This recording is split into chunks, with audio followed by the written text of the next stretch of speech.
السلام علیکم ورحمۃ اللہ وبرکاتہ۔ دیکھنے والوں کیسے ہیں آپ؟ ٹھیک ہو؟ اکثر لوگ یہ اعتراض کرتے ہیں کہ کیا غزوہ احد سے حضرت عثمان غنی رضی اللہ تعالیٰ عنہ بھاگ گئے تھے؟ اس اعتراض کا جواب انجینئر محمد علی مرزا صاحب نے بہت پیارا جواب دیا ہے۔ آپ دل تھام کر اس جواب کو سماعت فرمائیں۔ اللہ رب العالمین ہمیں تمام صحابہ کرام سے سچی محبت نصیب فرمائے اور ان کی ہر قسم کی بے ادبیوں اور گستاخیوں سے اللہ پاک ہمیں محفوظ فرمائے۔ یہ بیان ذرا ضرور سنیں۔ یہ شخص جیسا بھی ہے لیکن بہت دل خوش کیا اس شخص نے۔ یہ آپ سماعت فرمائیں۔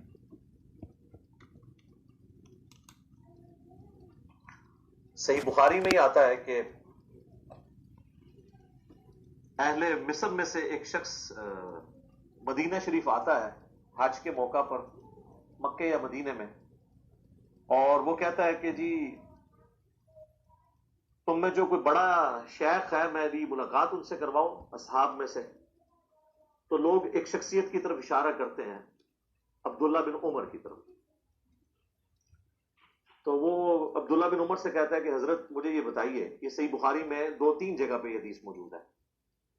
سورہ آل عمران کی تفسیر میں بھی لے کے آئے ہیں امام بخاری، غزوہ احد والے چیپٹر میں بھی لے کے آئے ہیں، حضرت عثمان غنی کے فضائل والے چیپٹر میں بھی لے کے آئے ہیں۔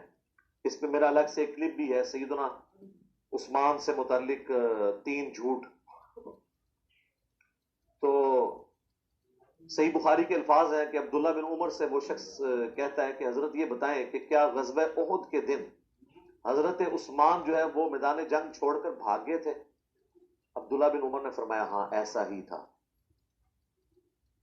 اس نے کہا کہ حضرت عثمان غزوہ بدر میں بھی موجود نہیں تھے؟ تو عبداللہ بن عمر نے فرمایا ہاں ایسا ہی تھا۔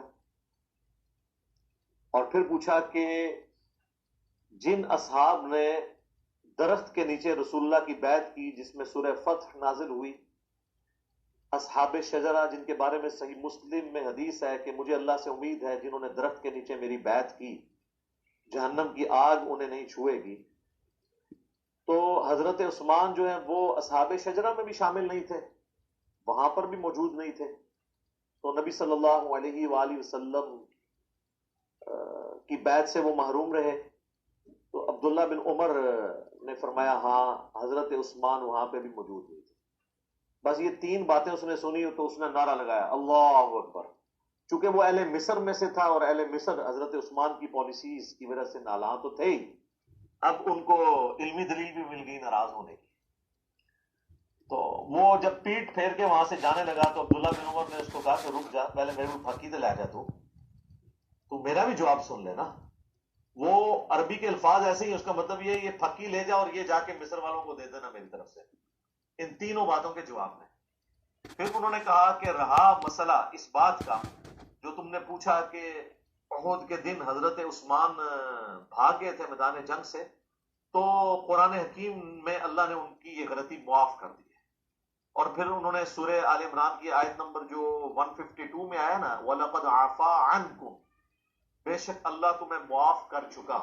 ایک یہ آگے چل کے پھر ایک اور آیت آئے گی اسی کانٹیکسٹ کے اندر، وہ آیت بھی انہوں نے تلاوت کی، اور انہوں نے کہا کہ چونکہ اللہ تعالیٰ نے اب معاف کر دیا ہے لہٰذا اب تمہیں اس معاملے میں کوئی ہرزہ سرائی کرنے کی ضرورت نہیں ہے۔ یہ آیت بھی میں آپ کو بتا دیتا ہوں۔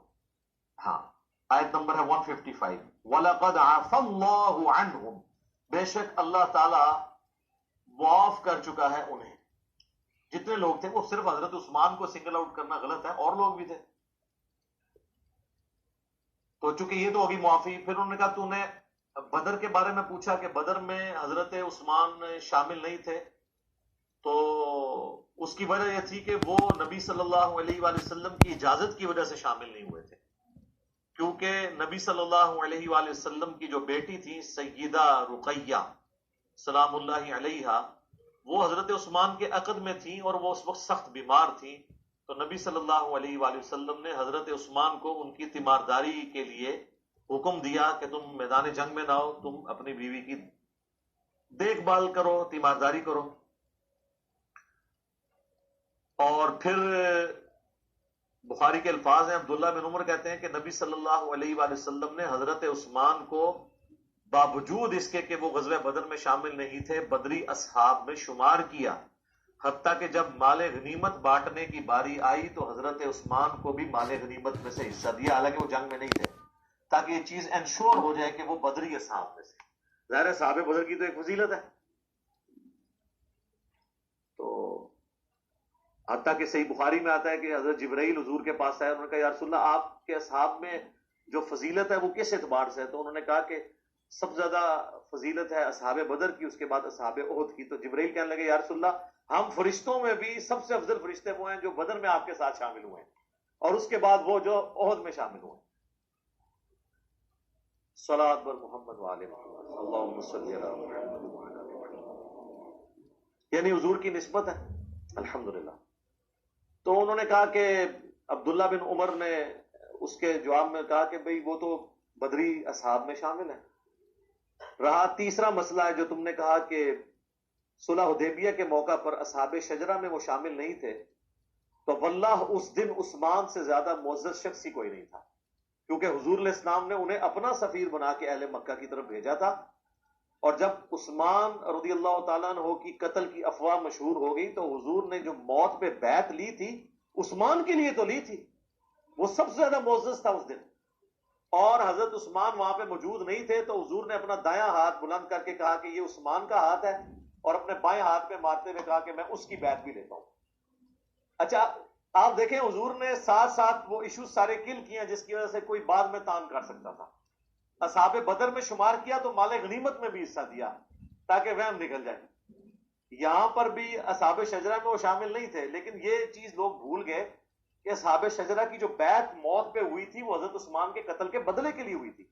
جس شخص کے قتل کے بدلے کے لیے بیعت لی جا رہی ہوتی ہے تو وہ تو سب سے زیادہ معزز ہوتا ہے، کیونکہ بیعت اس کی وجہ سے ہو رئی ہے۔ پھر بھی حضور نے کیا کہا کہ عثمان موجود نہیں ہے، یہ ہاتھ عثمان کا ہاتھ ہے اور میں اس کی بیعت لیتا ہوں۔